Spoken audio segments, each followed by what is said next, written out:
Na minha última passagem por Bragança, alguém disse que Portugal acabava aqui. Ao que eu respondi que é o contrário. Portugal começa em Bragança. Disse e repito, embora não possamos ignorar a desertificação do interior transmontano. E também não podemos ignorar que 80% do nosso produto interno bruto se concentra numa faixa litoral de Braga a Setúbal. É um dos problemas estruturais do Portugal. A desertificação do interior resulta do país ter vivido durante décadas de costas voltadas para a Europa.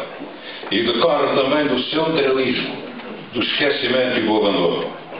Algumas cidades do interior têm ultimamente mostrado um certo dinamismo demográfico e económico.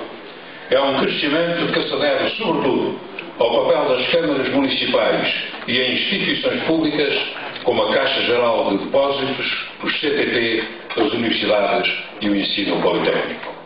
A economia pública é um dos últimos obstáculos contra a desertificação. Por isso deve ser mantida e reforçada, mas deve ser completada com o investimento da sociedade civil e a fixação de novas empresas. O combate à desertificação passa por um Estado mais descentralizado. A economia do interior precisa de ligar o mundo urbano às potencialidades do mundo rural e precisa de uma verdadeira instituição regional, onde os autarcas do interior possam pensar a nível regional e nacional e tornar-se os protagonistas do seu município, da sua região e do seu país. Finalmente, um novo relacionamento com a Espanha, despido de preconceitos, por forma a reverter as relações transfronteiriças num novo potencial de desenvolvimento.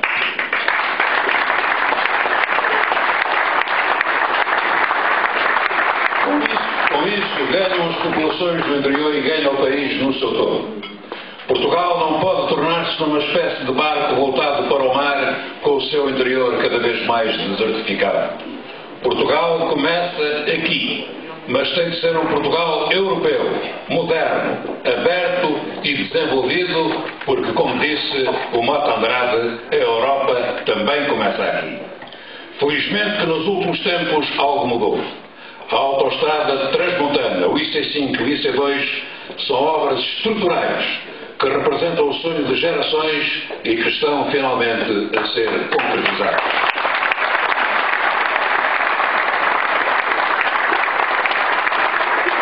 Está igualmente em execução a barragem do Baixo Sabor, pela qual tanto se bateu, sem cedências, sem capitulação e com uma grande determinação, o Presidente Aires Parreira. O Governo cumpriu os seus compromissos. É um exemplo a seguir para o combate ao isolamento, para o progresso das terras transmontanas e para o desenvolvimento global do país.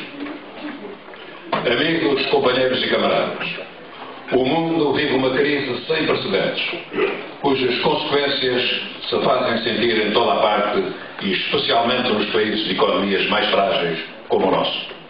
Esperava-se que se tivesse aprendido a lição e se procurassem novas soluções. Mas nada se aprendeu e nada mudou.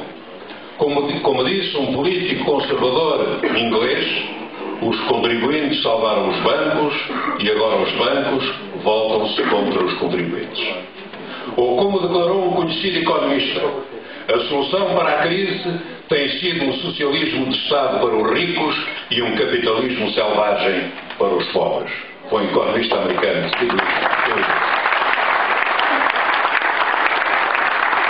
Por outras palavras, as perdas e os sacrifícios foram e estão a ser socializados e os lucros e os benefícios continuam a ser privatizados. O grande jornalista francês Jacques Julliard escreveu: o capitalismo financeiro desencadeou contra a sociedade civilizada uma guerra sem quartel. O povo português também vai ser vítima desta guerra. E de que guerra se trata? Trata-se das pressões dos mercados internacionais, das empresas de rating e das medidas impostas pelo Banco Central Europeu. É uma guerra que ameaça a coesão social e a própria estabilidade democrática. Começou pela Grécia, mas pode passar por outros países, vai passar por aqui e traduz-se num agravamento desproporcionado dos juros que todos temos que pagar pela dívida pública portuguesa. É certo que é necessário consolidar as contas públicas, mas isso não é um fim em si mesmo. É um meio para promover o crescimento e o bem-estar. Não pode ser um colete de forças para estrangular as economias europeias e pôr em causa a coesão social dos países. Eu sei que a porta é estreita e que não há grande margem de manobra. Os compromissos assumidos pelo Estado têm de ser cumpridos. A discussão sobre o PEC não pode ser desligada do contexto europeu e dos critérios que dele resultam. Mas não me parece que haja neste PEC um suficiente esforço de partilha. Não é moralmente aceitável que, enquanto se impõe o congelamento de salários na função pública, haja gestores de empresas com capitais públicos que se atribuem milhões de euros de prémios de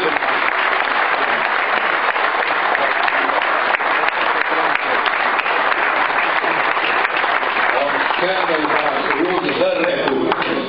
O PEC obedece ao chamado Código de Conduta do Pacto de Estabilidade e Crescimento acordado no seio da União Europeia à qual Portugal pertence.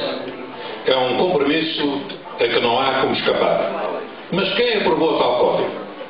O verdadeiro código de conduta de que precisamos não é o de medidas orçamentais impostas pelo Banco Central Europeia ou pelos mercados europeu ou pelos mercados internacionais. É o da austeridade republicana exemplar a partir de cima, desde os titulares dos órgãos de soberania aos administradores de empresas públicas. O povo português é capaz de compreender a urgência de sacrifícios resultantes das obrigações assumidas pelo Estado e necessários para diminuir o déficit e a dívida pública. Mas precisa de um horizonte e da convicção de que esses sacrifícios valem a pena para melhorar o seu futuro. E precisa também que eles sejam repartidos com igualdade e que o exemplo venha de quem tem mais e de quem pode mais. O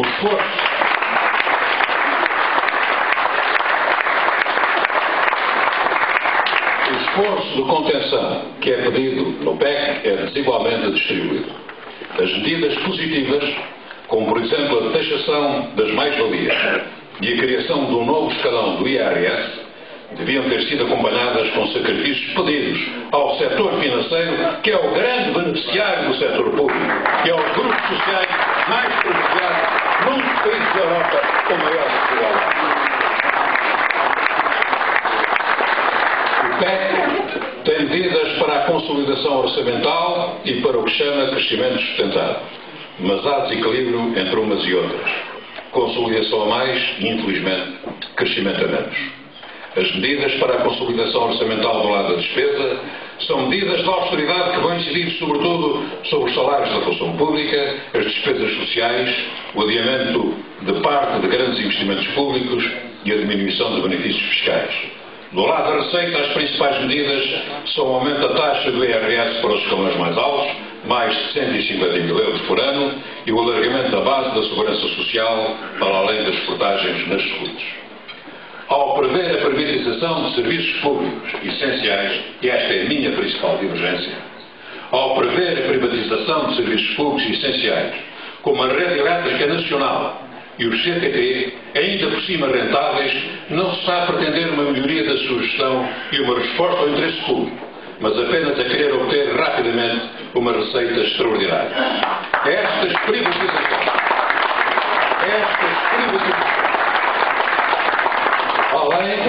além disto ser muito negativo para as regiões do interior.